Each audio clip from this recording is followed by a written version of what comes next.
रेंतारो आंखें बंद करके बेंच पर लेट जाता है। जैसे ही वो आंखें खोलता है वो देखता है कि वागुरी उसके सामने खड़ी है। वागुरी को देखकर रेंतारो थोड़ा शॉक हो जाता है और कहता है, मुझे तो लगा था कि तुम अंदर पढ़ाई कर रही हो। वागुरी कहती है, मुझे लगा ही था कि तुम ही हो, हमें मिले हुए काफी समय हो चुका है। जब मैं अंदर पढ़ाई कर रही थी तो मुझे लगा कि शीशे के सामने से तुम ही गुजरे हो। रेंतारो साइड हो जाता है और वागुरी बैठकर कहती है, तुमने मुझे इनवाइट किया, लेकिन इसके बाद भी मैं डिस्काउंट डे के दिन तुम्हारी शॉप पे नहीं आ पाऊंगी। इसके लिए मैं तुम्हें सॉरी बोलना चाहती हूँ। रेंतारो कहता है, इसमें सॉरी बोलने की क्या बात है, वैसे भी हर महीने शॉप में एक दिन डिस्काउंट डे होता ही है। वागुरी कहती है, अगले महीने मैं शॉप में जरूर आऊंगी और अपनी पार्ट टाइम जॉब से थोड़े पैसे बचा लूंगी। ये सुनकर रेंतारो हैरान होकर कहता है, तुम इतना अमीर होने के बावजूद पार्ट टाइम जॉब कर रही हो। वागुरी हंसने लगती है और कहती है, तुम क्या थोड़े से पागल हो, असल में मुझे कियो हाई स्कूल में स्कॉलरशिप मिली है, जिस वजह से मुझे हमेशा अच्छे नंबर लाने पड़ते हैं। मैं हमेशा फर्स्ट पेज पर आती हूँ। जब मैंने कियो हाई स्कूल में पढ़ना शुरू किया तो मुझे अपने अंदर काफी प्राउड फील हुआ। ये सुनकर रेंतारो को रियलाइज होता है कि उसका वागुरी को लेकर नजरिया कितना गलत था। रेंतारो वागुरी को एक अमीर लड़की के तौर पर जज कर रहा था और उसे ऐसे लोगों से नफरत है जो बिना जाने किसी को जज करते हैं। ये सोचकर रेंतारो को बुरा लगता है। रेंतारो वागुरी से कहता है, वागुरी क्या तुम मेरी पढ़ाई में थोड़ी मदद कर सकती हो? अगर मैं मिड टर्म एग्जाम में फेल हो गया तो मैं काफी दिक्कत में आ जाऊंगा। अगर तुम फ्री हो तभी मेरी मदद करना। वागुरी कहती है, अगर मेरे पास टाइम होगा तो मैं तुम्हें जरूर बताऊंगी। चलो साथ में अपना बेस्ट देते हैं। दोनों अपनी बातचीत जारी रखते हैं। थोड़ी देर बाद वागुरी कहती है, अब मुझे वापस जाना चाहिए क्योंकि मेरी फ्रेंड शॉप से वापस आने वाली होगी। लेकिन वागुरी की फ्रेंड सुबारू वागुरी को रेंतारो से बात करते देख रही थी। वो कहती है, वागुरी ये इंसान कौन है? रेंतारो नोटिस करता है कि इस लड़की के बाल सिल्वर कलर के हैं और वो सोचता है क्या ये कोई फॉरेनर है। इस समय ये काफी कूल लग रही है, लेकिन जैसे ही सुबारू रेंतारो को नोटिस करती है वो इरिटेट हो जाती है और कहती है, लगता है तुम चिदोरी स्कूल से हो। मैं अप्रिशिएट करूंगी कि तुम वागुरी के आसपास भी ना दिखो क्योंकि मैं नहीं चाहती कि चिदोरी का कोई भी इंसान वागुरी के करीब आए। वागुरी सुबारू को शांत करने की कोशिश करती है। तभी रेंतारो के फ्रेंड्स भी वहाँ आ जाते हैं। जैसे ही वे देखते हैं कि रेंतारो के करीब कियो हाई स्कूल की दो लड़कियां खड़ी है, ओसामी और साकू इरिटेट हो जाते हैं। ओसामी कहता है, तुम्हें रेंतारो से क्या काम है? मुझे नहीं लगता कि रेंतारो खुद कियो हाई स्कूल की लड़कियों से बात शुरू करेगा। सुबारू वागुरी से कहती है, हमें यहाँ से चलना चाहिए क्योंकि हमें इन जंगली लोगों के साथ टाइम वेस्ट करने की जरूरत नहीं है। लेकिन तभी ओसामी वागुरी के करीब आकर कहता है, लगता है मैंने तुम्हें पहले कहीं देखा है। अचानक सुबारू ओसामी को पीछे रहने के लिए कहती है और रेंतारो भी ओसामी को रोकता है। ओसामी कहता है, रेंतारो तुम ये क्या कर रहे हो? मैं तो बस बात कर रहा था। सुबारू वागुरी को लेकर वहाँ से जाने लगती है, लेकिन साकू कहता है, क्या तुम इतनी जल्दी भूल गई जो सवाल हमने तुमसे अभी पूछा था? लगता है कियो हाई स्कूल की लड़कियाँ जितना मैंने सोचा था उससे कहीं ज्यादा बेवकूफ है। सुबारू इरिटेट होकर कहती है, क्या तुम इस बात के बारे में कह रहे हो? साकू कहता है, ये जानने के लिए तुम्हें अपने दिमाग का इस्तेमाल करना होगा, लेकिन लगता है तुम्हारे पास उसकी भी कमी है। वैसे तुम्हारे बालों का रंग ऐसा क्यों है? क्या कियो हाई स्कूल में ये सब अलाउड है? लगता है तुम जो चाहे वो कर सकती हो क्योंकि तुम किसी अमीर बाप की बेटी हो। साकू की बातें सुनकर सुबारू को बहुत बुरा लगता है, लेकिन अचानक रेंतारो साकू को रोकता है और कहता है, साकू रुक जाओ, तुम अब लिमिट क्रॉस कर रहे हो। वैसे भी तुम ऐसे इंसान नहीं हो जो इस तरह की बातें करे। साकू चुप हो जाता है। रेंतारो आगे कहता है, ये वही लड़की है जो उस दिन हमारे स्कूल के गेट पर खड़ी थी। आज मैंने इसे लाइब्रेरी में देखा और उस दिन इसे डराने के लिए माफी मांग रहा था। मैंने ही पहले बात शुरू की थी। तभी अयातो ओसामी के कान में कहता है, उस दिन तुम थे जिसने इस लड़की को डराया था। ये सुनकर ओसामी आगे बढ़ता है और वागुरी से उस दिन के लिए माफी मांगता है। वागुरी भी इन सब से माफी मांगती है क्योंकि उसे लगता है कि ये सब उसकी वजह से शुरू हुआ। वो सुबारू को भी माफी मांगने के लिए कहती है, लेकिन सुबारू वहाँ से जाने लगती है। वागुरी भी सुबारू के साथ चली जाती है। लाइब्रेरी में जाने के बाद भी सुबारू चिदोरी स्कूल के लड़कों के बारे में उल्टा सीधा कहने लगती है, लेकिन जैसे ही उसे याद आता है कि रेंतारो ने साकू को रोका था वो रुक जाती है और वागुरी से पूछती है, वागुरी तुम्हें उस ब्लॉन्ड बाल वाले लड़के के बारे में क्या लगता है? वागुरी कहती है, वो बहुत अच्छा इंसान है। ये सुनकर सुबारू को पता नहीं क्यों अच्छा नहीं लगता। घर पहुँचने के बाद भी रेंतारो पढ़ाई कर रहा होता है, लेकिन साकू ने जो चीजें पढ़ाई थी वो उसे समझ नहीं आ रही थी। तभी वागुरी का कॉल आता है। दोनों दिन में हुए कांड को लेकर बात करते हैं और सब कुछ सॉर्ट कर लेते हैं। वागुरी कहती है, रेंतारो आज तुमने जो किया वो काफी कूल था, मुझे प्रोटेक्ट करने के लिए शुक्रिया। ये सुनकर रेंतारो शर्मा जाता है क्योंकि आज से पहले किसी ने उसे कूल नहीं कहा था। लेकिन वागुरी कहती है, मुझे माफ करना क्योंकि आजकल मैं तुमसे कुछ ज्यादा कैजुअली बात कर रही हूँ। मैं आगे से इस बात का ख्याल रखूंगी। रेंतारो पूछता है, वागुरी तुम मुझसे इतने फॉर्मल तरीके से क्यों बात करती हो? वागुरी शर्मा जाती है और कहती है, क्योंकि मैं तुम्हारी शॉप की बस एक कस्टमर हूँ। अगर मैं तुमसे ज्यादा कैजुअली बात करूंगी तो वो थोड़ा अजीब लगेगा। ये सुनकर रेंतारो को अच्छा नहीं लगता क्योंकि उसे लगता है कि वागुरी ने उसे खुद से दूर कर दिया है। वागुरी रेंतारो को सैटरडे को साथ में स्टडी करने के लिए कहती है और रेंतारो इसके लिए हामी भर देता है। लेकिन अचानक रेंतारो कहता है, अगर तुम्हें कोई दिक्कत ना हो तो तुम आगे से मुझसे ऐसे बात कर सकती हो जैसे मैं तुम्हारा फ्रेंड हूँ। वागुरी कहती है, ठीक है मैं ये बात याद रखूंगी। बातचीत खत्म होने के बाद रेंतारो सोच रहा था कि उसने ये सब क्या बोल दिया। वो बहुत एम्बरेस फील कर रहा था। दूसरी तरफ वागुरी भी नर्वस फील कर रही थी। आज सैटरडे है और आज फाइनली वो दिन है जब रेंतारो वागुरी के साथ पढ़ाई करने वाला होता है। हमें रेंतारो को दिखाया जाता है जो वागुरी से मिलने के लिए ट्रेन से जा रहा होता है, लेकिन इस समय ये बंदा काफी ज्यादा नर्वस फील कर रहा होता है। तभी हम देखते हैं कि वो बाहर देखते हुए सोच रहा होता है, ये नजारा कितना ज्यादा अच्छा है और पता नहीं मैं इसे कितनी बार देख चुका हूँ, लेकिन फिर भी पता नहीं क्यों आज आज मुझे पूरी दुनिया कुछ अलग ही फील हो रही है। तभी स्टेशन से बाहर आते ही रेंतारो वागुरी को देखता है और कहता है, सॉरी मैं थोड़ा लेट हो गया, तुम्हें परेशानी तो नहीं हुई? वागुरी कहती है, नहीं ऐसा कुछ भी नहीं है, मैं यहाँ थोड़ी जल्दी आ गई थी। तभी अपना बंदा वागुरी को देखकर सोचता है, क्या वो हमेशा इतनी ही क्यूट दिखती है? फिर वो दोनों सबसे पहले एक कैफे में पहुंचकर खाना खाते हैं। खाना खाने के साथ ही वागुरी बहुत खुश नजर आ रही होती है। फिर वो कहती है, मैं हमेशा से इस कैफे में आना चाहती थी क्योंकि ये पढ़ाई के लिए काफी अच्छी जगह है, लेकिन तुम्हें पता है यहाँ खाना भी काफी अच्छा मिलता है। ये बात सुनने के बाद रेंतारो सोचता है, आखिर ये मैं कैसे भूल गया कि वागुरी को खाना बहुत ज्यादा पसंद है और वो सबसे ज्यादा खुश तभी लगती है जब वो खाना खा रही होती है। खाना खाने के बाद अब वागुरी कहती है, अब हमें पढ़ाई करनी चाहिए। यहाँ पर रेंतारो भी पढ़ाई करने को लेकर काफी एक्साइटेड दिख रहा होता है, लेकिन जब वागुरी रेंतारो को कुछ समझा रही होती है तभी ये दोनों काफी करीब आ जाते हैं। जैसे ही दोनों ये चीज नोटिस करते हैं तो दोनों एकदम से दूर हट जाते हैं। दोनों काफी ज्यादा ब्लश करने लगते हैं। फिर वागुरी कहती है, मुझे माफ कर देना, मैं तुम्हारे काफी करीब आ गई थी, मतलब मैंने जानबूझकर ऐसा नहीं किया। रेंतारो कहता है, अरे नहीं कोई बात नहीं है। फिर वागुरी रेंतारो को पढ़ाना शुरू करती है, लेकिन भाई अपना बंदा तो यहाँ पर फोकस ही नहीं कर पा रहा था। उसका दिल बहुत जोर जोर से धड़क रहा था। काफी देर पढ़ाई करने के बाद वागुरी पूछती है, रेंतारो तुमने कहा था कि तुम इस बार किसी भी हालत में फेल नहीं होना चाहते, तो क्या मैं जान सकती हूँ कि तुमने ये बात क्यों कही थी? रेंतारो कहता है, हाँ बिल्कुल। फिर वो बताता है, मिड टर्म एग्जाम के बाद स्पोर्ट फेस्टिवल होने वाला है, लेकिन अगर मैं मिड टर्म एग्जाम में फेल हो गया तो मैं स्पोर्ट फेस्टिवल में पार्टिसिपेट नहीं कर पाऊंगा और मुझे हर हाल में अपने दोस्तों के साथ इसमें पार्टिसिपेट करना है। मुझे माफ करना क्योंकि मैं समझ सकता हूँ कि ये थोड़ा अजीब सा रीजन है। ये सुनकर वागुरी कहती है, ऐसा कुछ भी नहीं है, बल्कि मुझे तो लग रहा है कि ये काफी कमाल की चीज है। सुनने में ऐसा लग रहा है कि स्पोर्ट्स फेस्टिवल में काफी फन होने वाला है। ये सुनकर रेंतारो सोचता है, वो सही में दिल की काफी अच्छी है, मतलब वो कभी भी किसी को जज नहीं करते, उल्टा उसको अप्रिशिएट करती है। फिर वागुरी कहती है, रेंतारो तुम्हारी बातों को सुनकर ऐसा लगता है कि तुम अपने दोस्तों से बहुत प्यार करते हो। ये सुनने के बाद तो रेंतारो को शौक के मारे खांसी आ जाती है। वागुरी पूछती है, तुम ठीक तो हो ना? रेंतारो कहता है, हाँ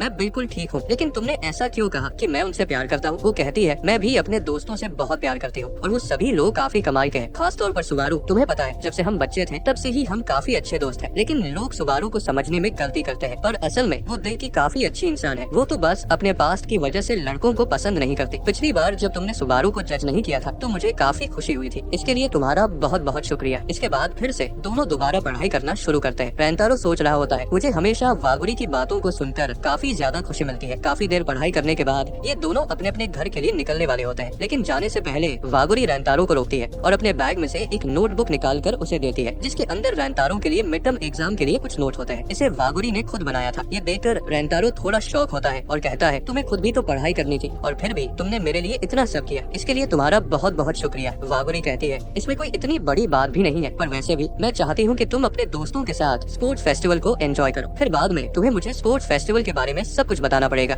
ये सुनने के बाद रेंतारो थोड़ा सा भावनाओं में बह जाता है। जब वागुरी जाने लगती है तो रेंतारो फिर से उसे कहता है, इन सब के लिए तुम्हारा बहुत बहुत शुक्रिया। इसके बाद हम देखते हैं कि वागुरी रेंतारो को गुड लक बोलकर वहाँ से चली जाती है। रेंतारो सोचता है, अब तो मैं इस एग्जाम में बिल्कुल भी फेल नहीं होना चाहता, क्योंकि मेरे लिए वागुरी ने काफी ज्यादा मेहनत की है। मैं नहीं चाहता कि उसे मेरी वजह से बुरा फील हो। इतना सब सोचने के बाद जैसे ही रेंतारो ट्रेन में जाने के लिए आगे बढ़ता है, वैसे ही कोई रेंतारो का बैग पीछे से पकड़ लेता है। हम देखते हैं कि वो कोई और नहीं बल्कि सुबारू होती है। वो कहती है, क्या तुम्हारे पास थोड़ा टाइम है, क्योंकि मैं तुमसे बात करना चाहती हूँ। फिर रेंतारो और सुबारू बात करने के लिए कैफे के अंदर चले जाते हैं और कॉफी पीने लगते हैं, लेकिन रेंतारो सोच रहा होता है, काफी देर हो चुकी है लेकिन अभी तक इसने कुछ भी नहीं बोला। तभी अचानक सुबारू कहती है, रेंतारो क्या तुम वागुरी के बॉयफ्रेंड हो? भाई ये सुनने के बाद तो रेंतारो के हाथ से कॉफी गिर जाती है और उसका हाथ थोड़ा सा जल भी जाता है, मतलब बंदा शॉक हो जाता है। फिर यहाँ पर सुबारू रेंतारो को अपना रुमाल देती है। ये देखकर रेंतारो थोड़ा सा सरप्राइज हो जाता है और सोचता है, ये इतना अजीब बर्ताव क्यों कर रही है, मतलब कुछ हुआ है क्या? मुझे कुछ समझ नहीं आ रहा, क्या ये मुझसे नफरत नहीं करती? फिर हम देखते हैं कि सुबारू रेंतारो से दोबारा पूछती है, क्या तुम वागुरी के बॉयफ्रेंड हो? रेंतारो कहता है, अरे नहीं ऐसा तो कुछ भी नहीं है, मतलब तुम जो भी सोच रही हो ये सब गलत है। इसके बाद सुबारू पूछती है, तो फिर तुम्हारा और वागुरी का क्या रिश्ता है? ये सुनकर रेंतारो थोड़ा सा कंफ्यूज हो जाता है। वो सोच रहा होता है, वो मेरी फ्रेंड है या फिर बस एक कस्टमर है। फिर सुबारू पूछती है, क्या तुम वागुरी को बस थोड़े ही समय से जानते हो? ये सुनने के बाद रेंतारो कहता है, हाँ मैं बस उसे थोड़े समय से ही जानता हूँ। सुबारू कहती है, फिर तो ये अच्छी बात है, क्योंकि मैं चाहती हूँ कि तुम वागुरी से मिलना बंद कर दो। ये सुनने के बाद रेंतारो थोड़ा सा हैरान हो जाता है और कहता है, क्या तुम ऐसा इस वजह से कह रही हो क्योंकि मैं चिदोरी स्कूल से हूँ? सुबारू कहती है, हाँ बिल्कुल। रेंतारो कहता है, मैं समझ सकता हूँ कि तुम्हारे स्कूल और हमारे स्कूल के बीच में काफी दिखते हैं, लेकिन वागुरी और मेरा ये पर्सनल मैटर है और हमारे बीच में कुछ भी वैसा नहीं है जैसा तुम सोच रही हो। सुबारू कहती है, मैं समझ सकती हूँ कि तुम क्या कह रहे हो। जहाँ तक मुझे लगता है तुम एक अच्छे इंसान भी हो, क्योंकि लाइब्रेरी के बाहर उस दिन मैंने तुमसे काफी सारी रूड बातें कही थी, फिर भी तुमने कोई प्रॉब्लम क्रिएट नहीं की थी, बल्कि हमें सपोर्ट ही किया था। लेकिन फिर भी मैं चिदोरी स्कूल और लड़कों से नफरत करती हूँ। जब मैंने तुम्हें वागुरी के साथ देखा था तो मैं पैनिक कर गई थी, क्योंकि अगर मेरे अलावा कियो हाई स्कूल का कोई भी बंदा उसे देख लेता तो वागुरी के लिए काफी बड़ी दिक्कत हो जाती, क्योंकि हमारे स्कूल के स्टूडेंट्स जितना चिदोरी स्कूल से नफरत करते हैं उससे भी ज्यादा हमारे टीचर्स चिदोरी से नफरत करते हैं। तुम्हें ये बात शायद अच्छे से पता होगी कि वो एक स्कॉलरशिप स्टूडेंट है, जिस वजह से पता नहीं उसके साथ क्या होगा। रेंतारो पूछता है, सुबारू तुम वागुरी की इतनी परवाह क्यों करती हो? तभी एक लड़का भागते हुए आकर इनके साइड में गिर जाता है। हम देखते हैं कि सुबारू जल्दी से उठकर उस लड़के को संभालती है। ये लड़का उठने के बाद सीधे सुबारू के बालों की तारीफ करता है और बोलता है, आपके बाल काफी ज्यादा खूबसूरत लग रहे हैं। फिर वो बच्चा सुबारू का शुक्रिया करता है और अपनी माँ के साथ चला जाता है। फिर हम देखते हैं कि सुबारू रेंतारो से बोलती है, जब मैं छोटी थी वागुरी ने भी मुझसे यही बात बोली थी जो इस बच्चे ने अभी अभी मुझे बोला है। सुबारू रेंतारो को बताती है कि जब वो बच्ची थी तब लड़के सुबारू के बालों के रंग की वजह से उसे तंग करते थे, उसका काफी मजाक उड़ाते थे, लेकिन वागुरी ने सुबारू को प्रोटेक्ट किया था और कहा था सुबारू के बाल काफी ज्यादा खूबसूरत है। तब से अब तक वागुरी सुबारू के लिए एक हीरो है। इतना सब कहने के बाद सुबारू अचानक से थोड़ी इमोशन हो जाती है। वो इमोशन होकर रेंतारो को वागुरी से मिलने के लिए मना करती है और कहती है, तुम प्लीज वागुरी से मिलना बंद कर दो। मैं जानती हूँ कि उसने कियो हाई स्कूल में आने के लिए कितनी ज्यादा मेहनत की है, इसलिए मैं नहीं चाहती कि वागुरी उस चीज को खो दे जिसके लिए उसने इतनी ज्यादा मेहनत की है। हालांकि मैं ये भी नहीं जानती कि जो मैं कर रही हूँ वो सही है या फिर गलत। हो सकता है कि ये बात जानने के बाद वागुरी मुझसे नफरत करे, लेकिन मेरे लिए वागुरी की खुशी सबसे ज्यादा जरूरी है। इसलिए प्लीज मैं तुमसे रिक्वेस्ट करती हूँ कि तुम वागुरी से मिलना बंद कर दो। भाई सुबारू की इन सारी बातों को सुनने के बाद रेंतारो याद करता है कि चिदोरी और कियो हाई स्कूल आपस में एक दूसरे से कितनी ज्यादा नफरत करते हैं। रेंतारो को ये भी रियलाइज होता है कि सुबारू वागुरी की बहुत ज्यादा केयर करती है, लेकिन आखिर में रेंतारो को वागुरी की बात याद आती है, जहाँ वागुरी ने उसे कहा था, मुझे चिदोरी और कियो हाई से कोई फर्क नहीं पड़ता, बस मैं तुम्हें जानना चाहती हूँ, वो भी काफी अच्छे तरीके से। ये सब सोचने के बाद रेंतारो कहता है, मुझे माफ कर देना, लेकिन तुम जो भी कह रही हो मैं वो नहीं कर सकता। ये सुनने के बाद सुबारू को काफी ज्यादा बुरा लगता है। फिर सुबारू कहती है, तुम्हें जानने के बाद मुझे ऐसा लगा ही था कि तुम कुछ ऐसा ही कहोगे। इसके बाद हम देखते हैं कि रेंतारो वहाँ से चला जाता है। घर जाते टाइम रेंतारो पढ़ने की कोशिश कर रहा होता है, लेकिन आज जो भी कुछ हुआ था इस वजह से रेंतारो अपनी पढ़ाई पर फोकस नहीं कर पा रहा था। मतलब बंदा काफी ज्यादा इरिटेट हो रहा था। रेंतारो को इरिटेट होते हुए देखकर कुछ लड़कों को काफी डर लग रहा था। उन्हें ऐसा लग रहा था कि उनकी वजह से ही रेंतारो इरिटेट हो रहा है, लेकिन यहाँ पर बात तो कुछ और ही होती है। रेंतारो सोच रहा था, सुबारू दिल की काफी अच्छी लड़की है, क्योंकि वो किसी और के लिए कितना ज्यादा सोचती है, उसके जैसा हर कोई नहीं होता। तभी हम देखते हैं कि अगला स्टेशन आ जाता है और वहाँ पर दो लड़कियाँ ट्रेन में चढ़ती हैं। रेंतारो के साइड में दो सीट खाली होने के बावजूद भी वो लड़कियाँ डर के मारे नहीं बैठती है। ये बात रेंतारो समझ जाता है और वो उनके लिए सीट खाली करके वहाँ से जाने लगता है, लेकिन वो लड़कियाँ रेंतारो को पहचान लेती है और उसे रोककर शुक्रिया करती है। लेकिन भाई अपना बंदा इन्हें पहचान ही नहीं पाता। इस वजह से ये लड़कियाँ रेंतारो को याद दिलाती है और उसे बताती है, याद है उस दिन लाइब्रेरी में आपने हमारे लिए सीट छोड़ी थी। ये सुनकर रेंतारो को याद आ जाता है कि आखिर ये लड़कियाँ कौन है। इसके बाद रेंतारो उनसे कहता है, क्या तुमने उस दिन अच्छे से पढ़ाई की थी? ये सुनकर वो दोनों लड़कियाँ थोड़ा सा डर जाती है। ये कहती है, हाँ उस दिन हमने काफी अच्छे से पढ़ाई की थी और उसके लिए आपका सच में बहुत बहुत शुक्रिया। इसके बाद रेंतारो कहता है, चलो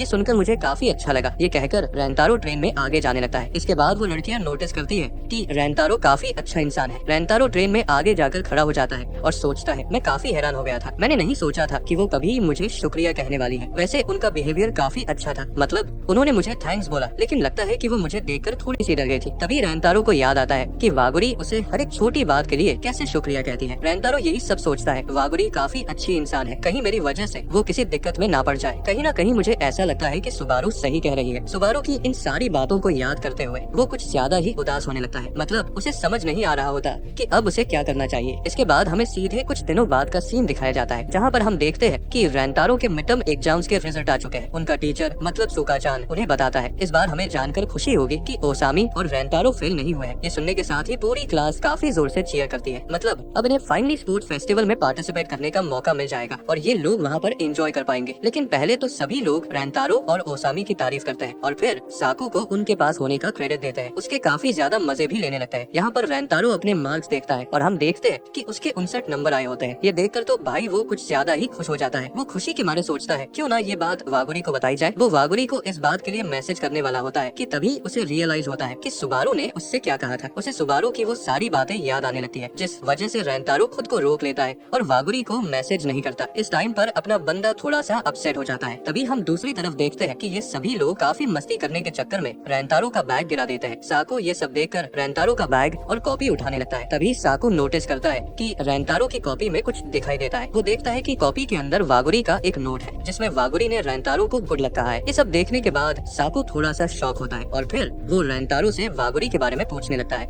हम साको को देखते हैं जो नोटबुक के बारे में रेंतारो से सवाल करता है, लेकिन रेंतारो इसका कोई जवाब नहीं देता। फिर जैसे ही अयातो नोटबुक उठाकर वागुरी का गुड लक नोट देखता है तो रेंतारो झटके से उसके हाथ से नोटबुक छीन लेता है। ये देखकर रेंतारो के दोस्त हैरान रह जाते हैं क्योंकि उन्हें समझ नहीं आता कि रेंतारो ऐसा अजीब बर्ताव क्यों कर रहा है। वे जिस रेंतारो को जानते थे वो तो ऐसा बिल्कुल नहीं था। तभी साको पूछता है, रेंतारो क्या ये वही लड़की है जो उस दिन लाइब्रेरी के बाहर तुम्हारे साथ खड़ी थी? उस दिन तुमने हमसे कहा था कि तुम उसे डराने की वजह से माफी मांग रहे थे, लेकिन ऐसा कुछ नहीं था। मुझे लग ही रहा था कि तुम पिछले कुछ दिनों से अजीब व्यवहार कर रहे हो और हमसे कुछ ना कुछ छुपा रहे हो। इन सारी बातों को सुनने के बाद भी रेंतारो साको के सवालों का कोई जवाब नहीं देता। साको कहता है, क्या तुम अभी भी हमसे कुछ छुपा रहे हो? क्या तुम कुछ नहीं बोलोगे? क्या तुम्हारे पास हमें देने के लिए कोई जवाब नहीं है? क्या तुम हमें अभी भी कुछ नहीं बताना चाहते हो? ये सीन इतना गंभीर हो जाता है कि क्लास में मौजूद सभी स्टूडेंट्स चुपचाप खड़े हो जाते हैं। तभी रेंतारो साको से कहता है, मुझे माफ करना, मैं तुम्हें इसके बारे में कुछ नहीं बताना चाहता। रेंतारो का ये जवाब सुनकर ओसामी और अयातो हैरान रह जाते हैं, लेकिन साको को इस बात का बहुत बुरा लगता है। वैसे बुरा तो लगना ही था। इसके बाद रेंतारो जब घर जाता है तो वो उसके दोस्तों के बीच जो कुछ हुआ था उसके बारे में सोचने लगता है। इस सब में वो खुद को ही दोषी ठहराने लगता है। तभी वागुरी के उस नोट को याद करके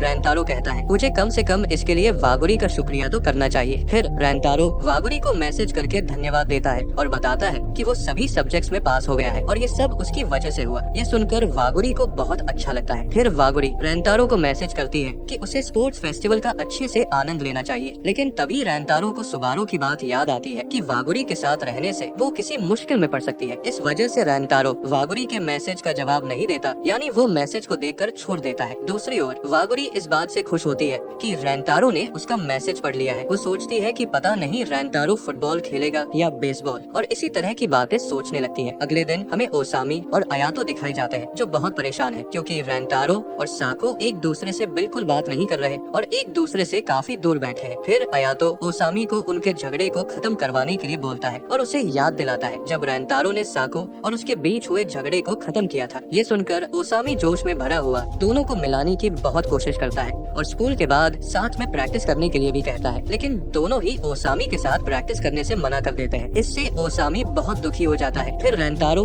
और साको अकेले अकेले अपने घर की ओर निकल जाते हैं। जब साको घर जा रहा होता है तभी अचानक अयातो और ओसामी आकर उसे पकड़ लेते हैं और कहते हैं, चलो घर की ओर चलते हुए बातें करते हैं। साको कहता है, नहीं, मेरा बात करने का कोई मन नहीं है। अयातो कहता है, क्या तुम इस बात को लेकर सीरियस हो? क्या तुम्हें सचमुच लगता है कि हमें बात नहीं करनी चाहिए? साको गुस्से में आगे बढ़ता है और कहता है, बस करो तुम दोनों, मुझे इस समय थोड़ा गुस्सा आ रहा है तो मुझे अकेला छोड़ दो। अयातो पूछता है, साको क्या तुम रेंतारो से इसलिए नाराज हो क्योंकि वो क्यों हाई स्कूल की लड़की के साथ बात करता है? साको कहता है, ये बात नहीं है, मुझे बुरा इस बात का लगा कि उसे हम पर जरा सा भी भरोसा नहीं है। हम उसके दोस्त हैं और वो हमसे ये सारी बातें कैसे छुपा सकता है, खासकर तब जब मेरे जैसा इंसान उसी की वजह से चिदोरी जैसे स्कूल में फिट हो पाए। अगर वो किसी बात से परेशान है तो मैं उसकी मदद करना चाहता हूँ क्योंकि मेरे लिए वो एक हीरो है। ओसामी कहता है, हाँ ये बात तो है, रेंतारो कमाल का इंसान है। वो बिना सोचे समझे लोगों की बहुत मदद करता है। हो सकता है उसे इस टाइम ये पता ही ना हो कि तुम कैसा महसूस कर रहे हो, लेकिन हमें पता है कि रेंतारो कितना अच्छा इंसान है। अयातो कहता है, साको शायद तुमने गौर किया हो, लेकिन रेंतारो ने क्लास में कहा था कि वो इस बारे में हमें नहीं बताना चाहता। शायद ऐसा पहली बार हुआ है जब उसने हमारे सामने अपनी फीलिंग्स जाहिर की हो। मुझे ये बहुत अच्छा लगा कि उसने कम से कम कुछ तो कहा, हर बार की तरह कुछ छुपाया तो नहीं। जब तक वो हमें नहीं बताता हमें पूरी बात नहीं पता चलेगी, लेकिन मुझे यकीन है कि रेंतारो किसी न किसी दिन हमें सब कुछ जरूर बता देगा। ये सुनकर साको का गुस्सा काफी हद तक शांत हो जाता है। वो अब थोड़ा बेहतर महसूस करने लगता है। इसके बाद ये तीनों साथ में घूमने निकल जाते हैं। फिर हमें रेंतारो की दुकान का सीन दिखाया जाता है। यहाँ रेंतारो की मम्मी नोटिस करती है कि रेंतारो का मूड कुछ खराब है, लेकिन जब वो पूछती है तो रेंतारो अपनी मम्मी को कुछ नहीं बताता और उनकी बातों को टालने लगता है। उसकी मम्मी पूछती है, क्या तुम एग्जाम में फेल होने की वजह से उदास हो? रेंतारो बताता है कि वो एग्जाम में पास हो गया है। ये सुनकर उसकी मम्मी एकदम शॉक हो जाती है क्योंकि हमेशा फेल होने वाला लड़का आखिरकार पास कैसे हो गया। वो कहती है, सच सच बताओ, तुमने एग्जाम में पास होने के लिए चीटिंग तो नहीं की? तुम पास कैसे हो गए? रेंतारो कहता है, अरे यार ऐसा बिल्कुल नहीं है, अपने बेटे पर थोड़ा तो विश्वास किया करो। फिर उसकी मम्मी उसके हाईएस्ट मार्क्स पूछती है। तब रेंतारो उन्हें अपने मार्क्स बताता है जो कि 59 आए थे। इस पर उसकी मम्मी को अभी भी विश्वास नहीं हो रहा था। इसी बीच दुकान में वागुरी आ जाती है। रेंतारो उसकी आवाज सुनकर काउंटर के नीचे छिपने लगता है। वागुरी उसकी मम्मी को इतना लेट आने के लिए सॉरी बोलती है और पूछती है कि अभी थोड़ा केक बचा हुआ है क्या? उसकी मम्मी कहती है, हाँ वैसे तुम्हारे जितना तो बचा हुआ है, पर तुम्हें थोड़ा जल्दी आना चाहिए। तब वागुरी रेंतारो की मम्मी को बताती है कि उसने मिड टर्म एग्जाम में बहुत अच्छे नंबर लाए हैं और इसलिए वो खुद को ट्रीट दे रही है। रेंतारो की मम्मी रेंतारो को वागुरी के बारे में बताने वाली होती है, लेकिन रेंतारो उन्हें चुप रहने के लिए कहता है। फिर भी उसकी मम्मी जबरदस्ती रेंतारो को खड़ा कर देती है और वागुरी वागुरी को बताती है रेंतारो मिड टर्म एग्जाम में अच्छे से पास हो गया है और मुझे अभी तक इस पर यकीन नहीं हो रहा। वागुरी तो रेंतारो को देखकर शॉक हो जाती है और पूछने लगती है कि तुम यहाँ कितनी देर से हो। तब उसकी मम्मी उसे बताती है कि रेंतारो तो यहाँ पे शुरुआत से ही था, जिस पर वागुरी थोड़ा एम्बरस फील करने लगती है। इसके बाद रेंतारो की मम्मी नोटिस करती है कि रेंतारो किसी बात को लेकर परेशान है, इसलिए वो किचन में जाते हुए रेंतारो को वागुरी का ऑर्डर लेने के लिए कहती है। जिसके बाद वागुरी अपना केक चूज करने लगती है, लेकिन तभी वागुरी हाई फाई देने के लिए अपने दोनों हाथ हवा में उठाती है। लेकिन रेंतारो पूछता है तुम ऐसा क्यों कर रही हो। वागुरी कहती है तुम एग्जाम में पास हो गए हो, इसलिए मुझे लगा कि हम हाई फाई कर सकते हैं और अब तुम स्पोर्ट्स फेस्टिवल में भी हिस्सा ले सकते हो। स्पोर्ट्स फेस्टिवल की बात सुनकर रेंतारो को अपने दोस्तों के साथ हुए झगड़े की याद आ जाती है, जिससे वो थोड़ा सैड हो जाता है। फिर भी वो वागुरी को हाई फाई देता है और उसका ऑर्डर दे देता है। वागुरी नोटिस करती है कि रेंतारो थोड़ा उदास है। वो कहती है रेंतारो अगर तुम अच्छा फील नहीं कर रहे हो तो तुम्हें ढेर सारा खाना खाना चाहिए। हम हर दिन नाश्ते से शुरुआत करते हैं और मैं रोज सुबह बहुत सारा नाश्ता करती हूँ। वैसे मैं जब भी खाना खाती हूँ तो बहुत सारा खाना खाती हूँ। ये कहते कहते वागुरी भूल जाती है कि वो आखिर में क्या कहना चाहती थी। ये सीन इतना प्यारा होता है कि रेंतारो जोर जोर से हंसने लगता है। उसे हंसता देख वागुरी को बहुत अच्छा लगता है। इसके बाद वागुरी स्टेशन के लिए निकल जाती है। रेंतारो सोचता है मैं पिछले कुछ दिनों से बहुत उलझन में था, लेकिन वागुरी से बात करने के बाद अब सब कुछ साफ हो गया है। वागुरी बहुत कमाल की इंसान है। जब भी मैं उससे मिलता हूँ मुझे बहुत अच्छा लगता है। जब सुबारू ने मुझे वागुरी से मिलने से मना किया था तब मुझे उसकी बात थोड़ी बहुत सही भी लगी, लेकिन मैंने साफ मना कर दिया था। वागुरी बहुत अच्छी और मेहनती इंसान है। वो सिर्फ सम्मान की हकदार है। मुझे अभी जो कुछ महसूस हो रहा है उसे मैं शब्दों में बयान नहीं कर पा रहा। आखिर ये सब क्या है? क्या मुझे उससे प्यार हो गया है? इसके बाद रेंतारो वागुरी का मैसेज पढ़ता है और मोबाइल को अपने सीने से लगाकर जमीन पर बैठ जाता है। दूसरी ओर वागुरी स्टेशन पर खड़ी होकर रेंतारो के बारे में सोच रही होती है। उसे रेंतारो का हंसना बहुत क्यूट लगा था। वो अपनी चैट पढ़ने लगती है, तभी उसके पास एक मैसेज आता है। दूसरी तरफ रेंतारो भी दुकान बंद करके घर चला जाता है, जहाँ उसकी मम्मी ने उसके लिए शानदार खाना बनाया होता है। पूछने पर वो बताती है कि आज खुशी का दिन है क्योंकि रेंतारो एग्जाम में पास हो गया है। हालांकि उसे अभी भी यकीन नहीं होता कि रेंतारो 59 नंबर ला सकता है। रेंतारो अपनी मार्कशीट दिखाता है। ये देखकर उसकी मम्मी भावुक हो जाती है और कहती है मैं आज बहुत खुश हूँ। रेंतारो कहता है बस मैं पास हो गया यही काफी है, मेरे नंबर बहुत अच्छे नहीं है। उसकी मम्मी कहती है हाँ तुम सही कह रहे हो, लेकिन जब तुम छोटे थे तब से अब तक तुमने कई चीजों को बीच में ही छोड़ दिया था। इस बार तुमने हार नहीं मानी और मेहनत करके सफल हुए हो। मुझे नहीं पता कि तुमने अचानक इतनी पढ़ाई क्यों की, लेकिन इसके पीछे कोई अच्छी वजह जरूर होगी। मुझे लगता है कि तुम किसी बात को लेकर परेशान हो। रेंतारो पूछता है आपको ये कैसे पता? उसकी मम्मी कहती है चिंता मत करो, मैं तुमसे सवाल जवाब नहीं करूंगी। पिछली बार जब तुम वागुरी को लेकर परेशान थे तब तुमने उससे अच्छे से माफी मांगी थी, इसलिए मुझे पता है कि मेरा बेटा ऐसा इंसान नहीं है जो जरूरत पड़ने पर माफी न मांगे। तुम कभी कभी ज्यादा परेशान हो जाते हो